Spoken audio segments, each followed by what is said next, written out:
It's Sunday, November 4th. Fear of Trump versus fear of immigrants, two central themes of Tuesday's midterm elections. We'll examine that. Plus, has Instagram become as political a tool as Facebook was the last time Americans went to the polls? This is the weekly where politics, media, and technology connect.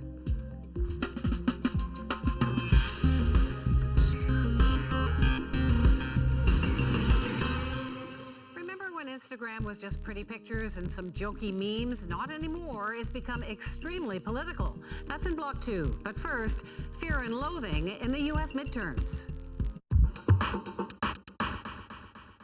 Break up soon, kill more.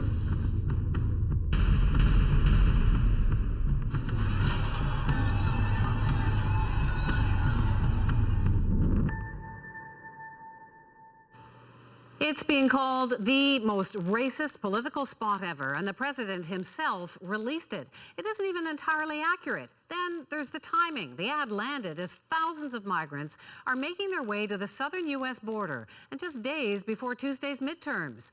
This isn't just any election. It's about more than which party controls Congress. It's being called a referendum on Trump himself.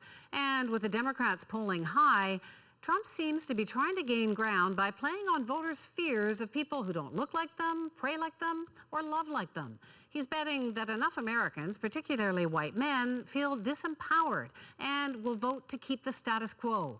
And Trump might have a point. In the wake of the Pittsburgh synagogue shooting, CNN's Don Lemon sparked outrage when he said this.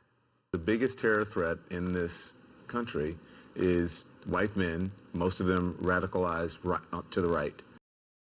Conservative shock jock Glenn Beck responded in kind. Don, you're demonizing white men. He went from 0, stop demonizing, basically don't be racist, to 100. White men are scary. We need a white man ban. It's pretty clear Trump's tapped into something powerful here as he continues attacking that caravan. And in that caravan, you have some very bad people. You have some very bad people.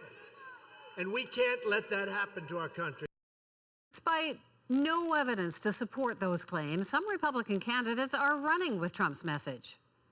Gang members, known criminals, people from the Middle East, possibly even terrorists. Marsha Blackburn will stand with Trump to build the wall and stop the caravan.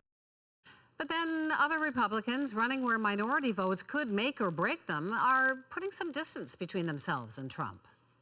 This divisive rhetoric, this divide and conquer strategy that the president is employing and that more and more politicians employ by the year is just deeply troubling.